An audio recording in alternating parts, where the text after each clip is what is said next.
tayong bawang, sibuyas, kamatis, at puset. Lalagyan din natin ng sotanghon. Ayan.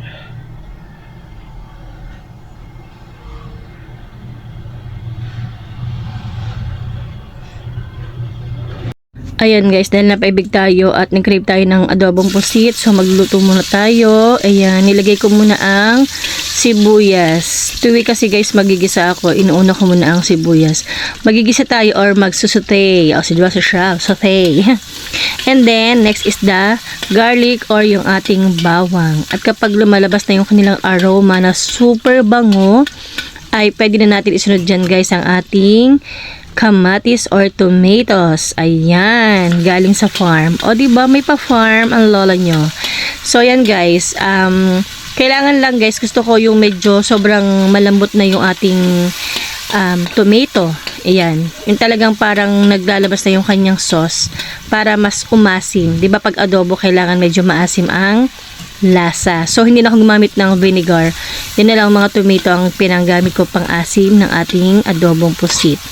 So yun, kapag ka medyo malata na or talagang malambot na yung halos humihiwalay na yung laman sa balat ng kamatis, ilagay na natin ang ating pusit. Ayan. Konti lang guys yung niluto ko kasi konti lang naman kakain. Kami lang ni mother kasi you know naman si Aling Maliit ay hindi kumakain ng pusit. So yan guys. Madali lang kasing maluto ang pusit, diba? Sabi nila kasi pag doon natagalan ay makukunat. Pero yan, okay lang naman kasi lalagyan pa natin siya ng water. So, gisa-gisa lang natin para mas tumalab yung lasa ng ating ginisang bawang, sibuyas, bawang at kamatis sa ating pusit. Ayan, nilagyan natin ng konting pampasarap or pampalasa like magic sarap and tak-tak-tak. Alam niyo na yun, Ajinomoto. Not sponsored guys ha. Ayan. Tapos, konting toyo. Nilagyan ko rin siya ng konting asin. Yung toyo naman, syempre para lang adobo, kulay black, ganyan.